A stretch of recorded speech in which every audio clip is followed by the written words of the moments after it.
Hello hello hello welcome back to the underdogs Acharya. तो हम कर रहे थे एथिक्स इंटीग्रिटी एंड एप्टीट्यूड, जिसको हम प्यार से जीएस4 भी कहते हैं। और उसमें हम कर रहे थे एथिकल रिलेटिविज्म, जिसके आज हम कोर प्रिंसिपल्स देखेंगे। पिछले वीडियो में हमने देखा कि ये होता क्या है। इसको थोड़ा यूनिवर्सलिज्म से हमने कंपेयर किया था। तो थोड़ा सा समझ लेते हैं कि हम पढ़ रहे थे कि मॉरल डाइवर्सिटी से जो चैलेंजेस क्रिएट हुए, उसका रिस्पॉन्स आया एथिकल यूनिवर्सलिज्म और एथिकल रिलेटिविज्म। और अभी हम ये पार्ट कर रहे हैं, ये हमारा हो चुका है। बट आगे बढ़ने से पहले here is a little something about me, आप पॉज करके देख सकते हैं। ज्यादा टाइम यहाँ पे हम नहीं स्पेंड करेंगे। बट लेक्चर शुरू करें उससे पहले हर बार की तरह प्लीज लाइक कर दो, शेयर कर दो, सब्सक्राइब कर दो और नोटिफिकेशन आइकन दबा दो। सब्सक्राइब तो जरूर कर देगा। तो चलो देखते हैं core principles of ethical relativism. Okay, तो सबसे पहला इसका जो कोर प्रिंसिपल है वो ये है कि मतलब मोरालिटी जो होती है ना, इट डिपेंड्स ऑन कल्चर। यानी कि जिस कल्चर में आप कोई भी एक्शन होता हुआ देख रहे हैं, किसी प्रैक्टिस को जज करने की कोशिश कर रहे हैं, तो उसको उस कल्चर के फ्रेमवर्क के अंदर ही जज करो। ऐसा क्यों? क्योंकि लोग जो होते हैं ना, उनका सही और गलत की जो धारणाएं होती हैं, वो उनकी सोसाइटी और उनके कल्चर से ही डिसाइड होती है जिसमें वो पले बड़े होते हैं। बचपन से ही हमें कुछ वैल्यूज सिखाई जाती हैं, हमारी फैमिली के द्वारा, हमारे रिलीजन के द्वारा, कस्टम्स, कम्युनिटी, इंस्टीट्यूशन, ट्रेडिशंस, इन सब से हम कुछ चीजें देख सुन के बड़े होते हैं। और टाइम के साथ साथ ना, ये हमारी मॉरल एक्सपेक्टेशंस या मॉरल ड्यूटीज बन जाती हैं। फॉर एग्जाम्पल, बहुत ही सिंपल सी चीज है कि बड़ों के पैर छूना। तो इंडिया में जो फैमिलीज होती हैं, वो बड़ों के पैर छूने को रिस्पेक्टफुल मानती हैं, मॉरली डिजायरेबल होता है। हम एक्सपेक्ट करते हैं बच्चों से कि वो बड़ों के पैर छुएंगे। It is a sign of humility and expression of gratitude. और जो बच्चा बड़ों के पैर नहीं छूता, उसको बदतमीज, उद्दंड, इसको तो संस्कार नहीं है, इस तरह से माना जाता है। बट इमेजिन करो कोई सोसाइटी है जहाँ पे कि आप किसी के मतलब पैर छूना और इस तरह की चीजें जो हैं, वो उनके कल्चर का पार्ट नहीं है। यूएस हो गया, ऑस्ट्रेलिया हो गया या यूरोप हो गया, वहां पे तो वहां पे लोग सिंपली एक दूसरे को हेलो बोल के या हाथ मिला के ग्रीट करते हैं। तो this does not necessarily mean कि ये लोग, ये जो हैं, ये अंकल है मान लो इसका, तो ही इज बीइंग डिसरिस्पेक्टफुल। ऐसा नहीं है। इनके सोसाइटी में हाथ मिलाना is a sign of respect. ऐसे आंखें मिला के, अच्छा वो आ रहा है, यूं करके अगर तुम निकल गए तो हो सकता है वो डिसरिस्पेक्ट मानी जाती हो। बट अगर तुमने रुक के उसको बोला hello Jack, hi Jack, how are you, तो that is a sign of respect. Okay, तो यहाँ पे क्वेश्चन क्या है कि why do two societies attach different moral meanings to same behaviour. मतलब एक जगह पे तो तुम अगर बड़े आदमी से जाके हाथ मिला रहे हो तो कहेंगे देख क्या बड़ा बन रहा है, बड़ा बदतमीज बच्चा है। और दूसरी जगह तुम अपने से बड़े बुजुर्ग से जाके हाथ मिला रहे हो तो उसको साइन ऑफ रिस्पेक्ट माना जाता है। तो सेम बिहेवियर को डिफरेंट मॉरल मीनिंग्स क्यों दिए हुए हैं? तो यहाँ पे रिलेटिविज्म कहता है क्योंकि उनके जो कल्चरल फ्रेमवर्क्स हैं वो डिफरेंट हैं। दैट्स वाई वो एक ही एक्शन को अलग अलग तरीके से देखते हैं। एक और एग्जांपल से समझो। अपनी ट्रेडिशनल इंडियन सोसाइटी होती है, यहाँ पे मैरिज जो होती है ना, उसको सिर्फ दो इंडिविजुअल्स के बीच का एक रिश्ता नहीं माना जाता, बल्कि उसको फैमिलीज या कम्युनिटीज के बीच का रिश्ता माना जाता है। इसलिए जब भी कोई शादी होती है तो वहां पे फैमिली इन्वॉल्वमेंट जो होती है ना, आपका पति या पत्नी चूज करने के लिए, उसको रिस्पॉन्सिबल, सोशली डिजायरेबल और मॉरली एप्रोप्रिएट माना जाता है। ओके, तो ये यहाँ का मॉरल फ्रेमवर्क है। बट यूएस यूके की जो सोसाइटी है या जो इंडिविजुअलिस्टिक सोसाइटीज हैं, वहां पे मैरिज जो है उसको एक, ये देखा जाता है कि it is between two people, individual choice या पर्सनल चॉइस का मैटर माना जाता है। इसलिए पेरेंट्स जो हैं, वो नहीं डिसाइड करते कि उनका जो अडल्ट चाइल्ड है उसको किससे शादी करनी चाहिए और किससे शादी नहीं करनी चाहिए। अगर वो ऐसा करते हैं तो उसको अनएक्सेप्टेबल इंटरफेरेंस माना जाता है इंडिविजुअल फ्रीडम में। बट यहाँ पे एक इंपॉर्टेंट चीज आप नोटिस करो कि जो डिसएग्रीमेंट है ना, वो इसलिए नहीं है कि मतलब ये मान रहे हैं कि शादी अच्छी है या बुरी है, नहीं। दोनों कह रहे हैं कि शादी तो करनी है। बट डिफरेंस किस चीज में है कि what makes the marriage morally legitimate, यानी कि किस तरह की शादी जो है दैट इज मॉरल। तो सोसाइटी ए जो है वो फैमिली अप्रूवल और सोशल कंपैटिबिलिटी के हिसाब से जो शादी हुई है उसको मॉरल मानती है, जबकि सोसाइटी बी जो है वहां पे इंडिविजुअलिटी को ज्यादा फोकस दिया जाता है, पर्सनल चॉइस को ज्यादा फोकस दिया जाता है। And that kind of marriage is considered moral, जिसमें माँ बाप इंटरफेयर करें वो अनएक्सेप्टेबल मानी जाती है।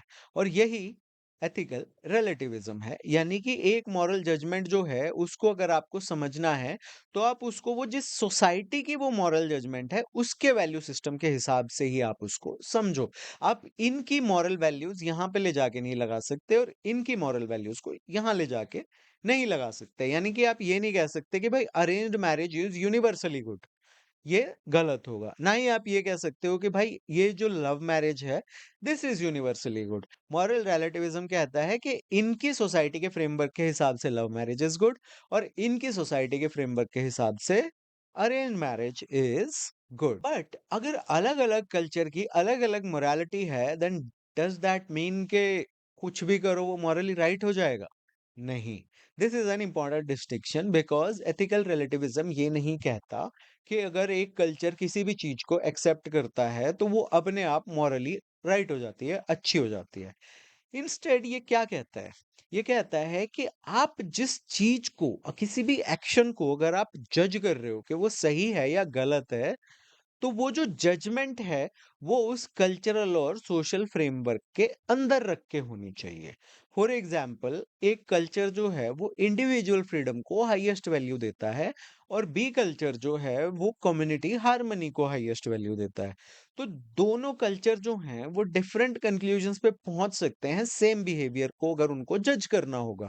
बट रिलेटिविस्ट ये कहता है कि what value does each society consider important. यानी कि आप सोसाइटी ए की रिगार्ड में देख रहे हो या बी के रिगार्ड में देख रहे हो तो दोनों के आपको ये देखना पड़ेगा कि ये सही या गलत किसके अकॉर्डिंग है। अब क्वेश्चन ये है कि कल्चर जो है वो मोरालिटी को इन्फ्लुएंस क्यों करता है? क्योंकि कल्चर जो है वो लोगों को एक मॉरल वोकैबुलरी प्रोवाइड करता है। जैसे कि रिस्पेक्ट योर एल्डर्स, या कुछ सोसाइटी होंगी वो कहेंगी कि रिस्पेक्ट इंडिविजुअल ऑटोनॉमी, या कोई सोसाइटी होगी वो कहेगी कि भाई community harmony is most important. कोई और सोसाइटी होगी वो कह सकती है कि भाई जो रिलीजन कहता है वो करो। इसलिए जब लोगों के पास कोई मॉरल प्रॉब्लम आती है, उनके सामने कोई मॉरल प्रॉब्लम आती है, तो वो उसको सॉल्व करने की कोशिश कैसे करते हैं? How do the reason with it? They use the values जो कि उन्हें अपनी सोसाइटी से, उन्हें अपने कल्चर से मिली हैं। अगर कोई रिलीजियस सोसाइटी है तो वो अपने मॉरल डिलेमा को, मॉरल प्रॉब्लम को रिलीजन के एंगल से सॉल्व करने की कोशिश करेगा।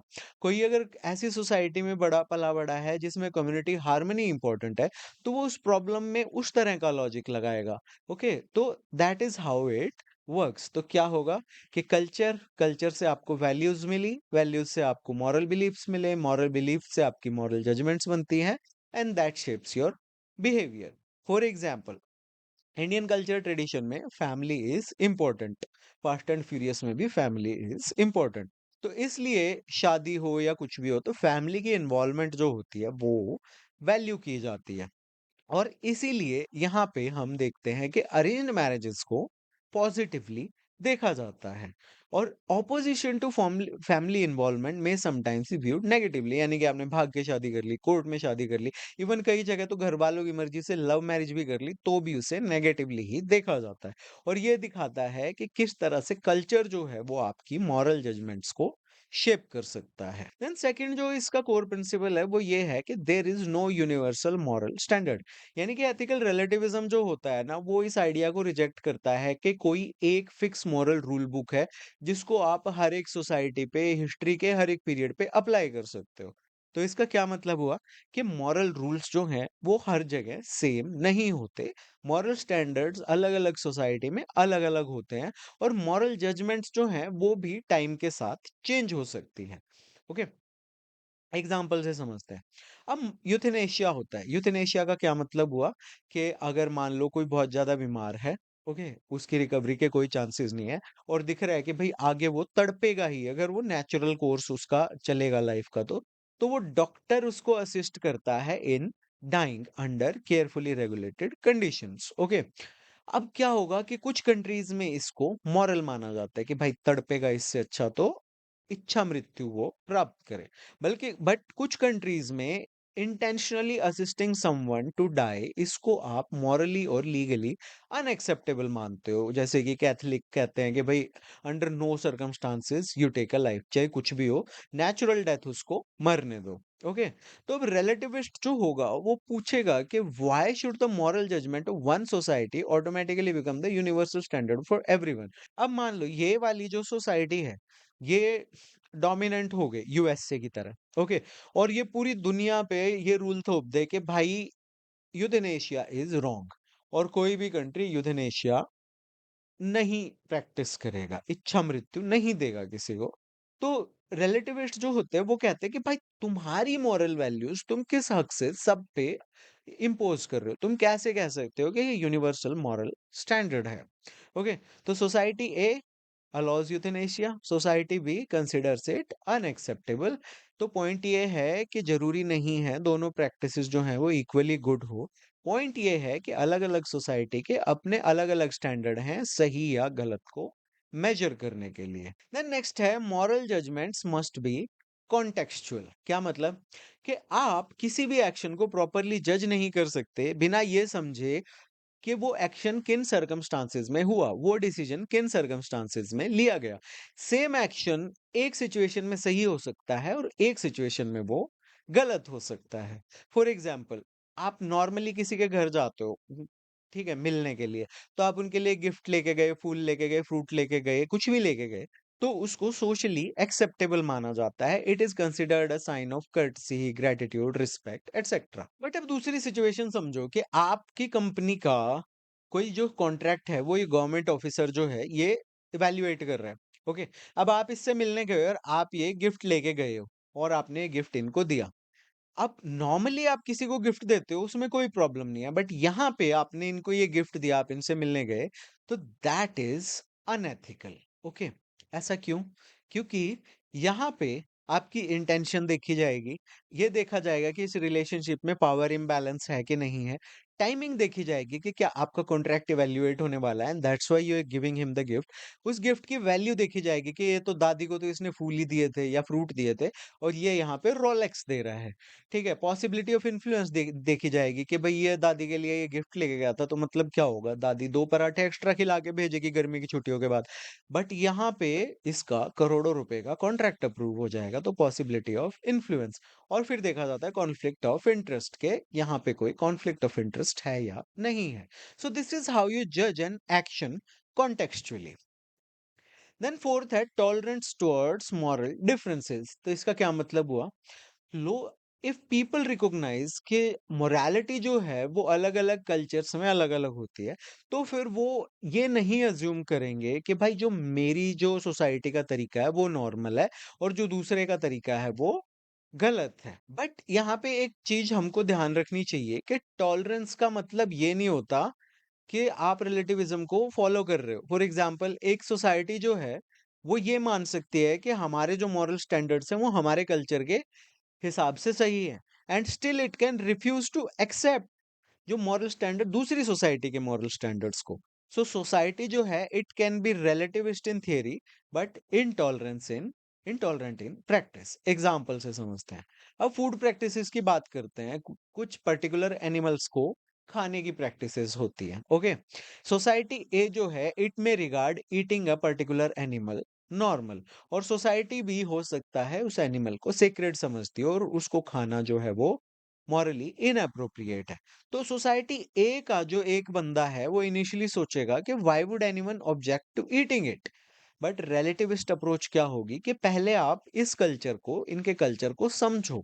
ओके। और फिर जो मॉरल सिग्निफिकेंस है उस एनिमल का वो आप देखो दूसरी सोसाइटी के लिए क्या है। तो इससे कल्चरल सेंसिटिविटी जो है वो प्रमोट होती है। देन फिफ्थ है moral standards are historically contingent. क्या मतलब हुआ कि हम यहाँ पे डिफरेंट सोसाइटीज के बीच में कंपैरिजन नहीं कर रहे। हम यहाँ पे सेम सोसाइटी को डिफरेंट पॉइंट ऑफ टाइम्स में देख रहे हैं कि 1000 साल पहले क्या होता था, अभी क्या होता है, और आगे 500 साल बाद क्या हो सकता है।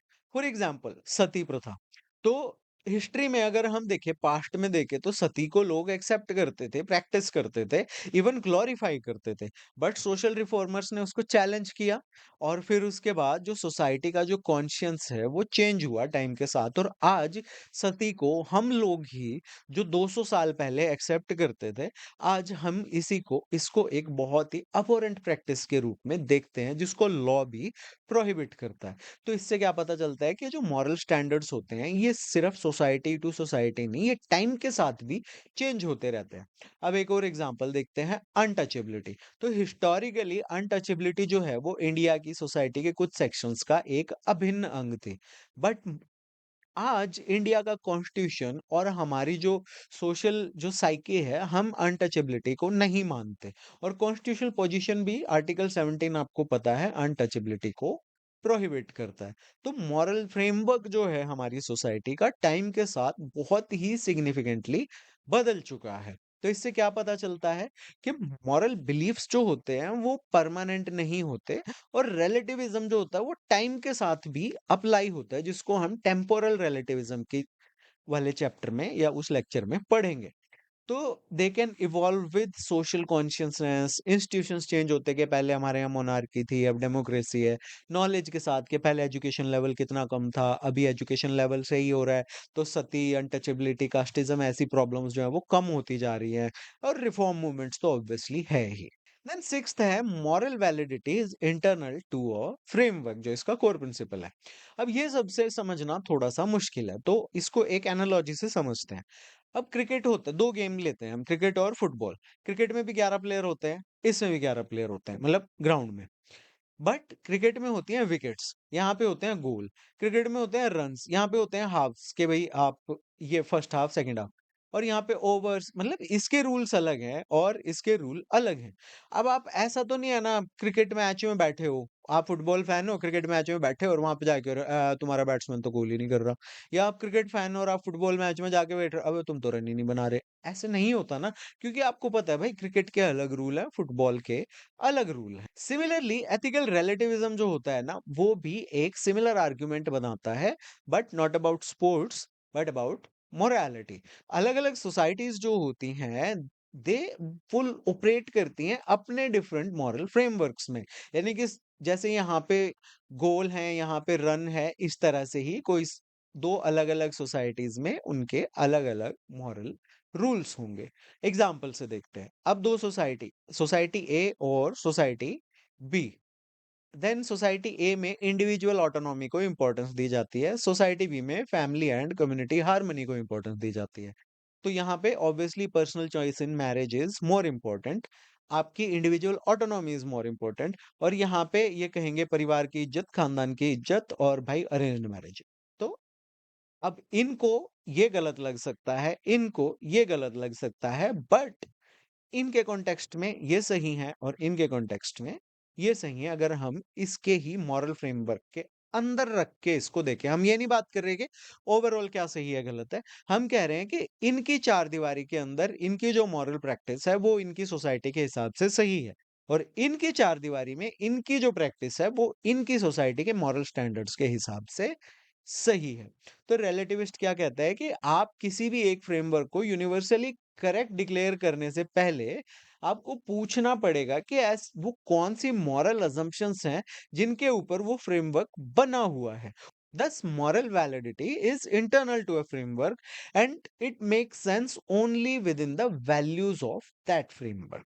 लेक्चर का पीडीएफ डाउनलोड करने के लिए आप मेरे टेलीग्राम चैनल पे जा सकते हैं। टेलीग्राम को कहीं गवर्नमेंट दोबारा से बैन ना कर दे, तो ये है मेरा व्हाट्सएप का क्यूआर कोड। अगर आपका कोई क्वेश्चन हो तो आप मुझे इंस्टाग्राम पे फॉलो करके डीएम कर सकते हैं। So you are watching the underdogs Acharya, my name is Rao Anoop Singh. Like कर दो, शेयर कर दो, सब्सक्राइब कर दो, नोटिफिकेशन आइकन दबा दो। एंड ये है आज का motivation. Thank you for watching, have a great